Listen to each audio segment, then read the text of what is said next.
বগুড়ার মোকামতলায় আপন চাচাতো ভাইয়ের ছুরিকাঘাতে দুই চাচাতো ভাইয়ের মৃত্যু হয়েছে।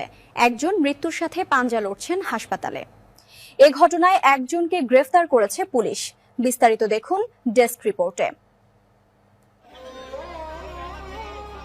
বগুড়ার শিবগঞ্জ উপজেলার মোকামতলা লক্ষ্মীপুরের রেজাউল তার বাবার জমিতে বাড়ি নির্মাণের কাজ শুরু করেছেন।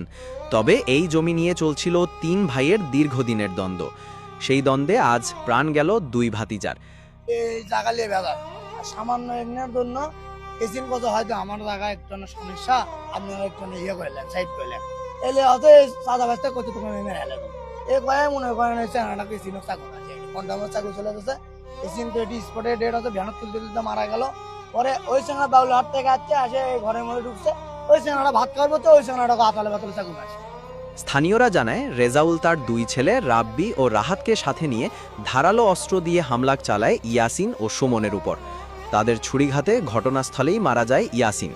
হাসপাতালে নেয়ার পথে মারা যায় সুমন মোল্লা। দুই শিশু সন্তান রেখে না ফেরার দেশে চলে গেলেন ইয়াসিন। তার হত্যার বিচার চাইলেন তার স্ত্রী। যে তোরা বাড়ি করিস না, খবরটা বুঝে দে, ওদের ওরা কেস করেছে জমি নিবি, আগেটা বুঝে দিয়ে তোরা বাড়ি কর। এখন ওরা করছে তুই কে এখানকার করার আশা, তোরা তো বাড়ি করেই আসিস, তোরা কৃষক আসিস এখানে, তোদের জন্য তো সবকিছু। ওরা কুমা হুক্কা দুই ভাই আলো, আর সর মা আগে আমার শাশুড়িকে ধরলো, ধরে চুল ধরে আমার স্বামীকে নিয়ে আসে গেটের গুলো আগে কোপ মারলো এখানে আমার চোখের সামনে। আমি এই বাচ্চাকে নিয়ে কি করবো? বাচ্চাকে শুয়ে রাখতে রাখতে আমার স্বামীকে ওখান থেকে ঠালে থুয়ে কোপ মারছে। আমাদের ওরা ভাবরে নিয়ে আসে এখানে কোপ মারছে বাড়ির ভিতর, এখানে মেরেছে আমার ভাসুরক জ্যাদ ধরছে ওখানে, যা ওখানে যাবার কোপ মারছে, খালি মেয়েগুলো ছাড়ে দিছে, খালি আমার স্বামীগুলো ছাড়ছে। আমি এখন চাই ওদের ফাঁসি চাই আমার নিজের চোখে। আমার এই দুই সন্তানের গতি কি হবে সেগুলো করে দেন। আমার ছেলেরা বাবা ছাড়া কিছু বোঝে না।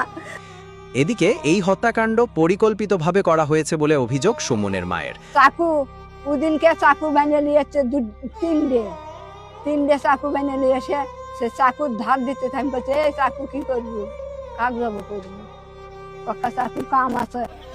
ঘটনার পরেই অভিযুক্ত রাহাতকে প্রাথমিক জিজ্ঞাসাবাদের জন্য আটক করে পুলিশ। পলাতক রয়েছে রেজাউল ও তার আরেক ছেলে রাব্বি।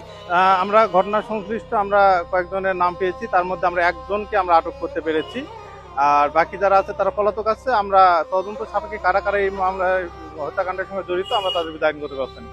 এ ঘটনায় ইয়াসিনের ছোট ভাই হৃদয় গুরুতর আহত অবস্থায় মৃত্যুর সঙ্গে পাঞ্জা লড়ছেন বগুড়া শহীদ জিয়াউর রহমান মেডিকেল কলেজ হাসপাতালে। দিনে দুপুরে এমন হত্যাকাণ্ডের অভিযুক্তদের সুষ্ঠু বিচার চায় স্বজন ও এলাকাবাসী। সদর নিউজ ডেস্ক।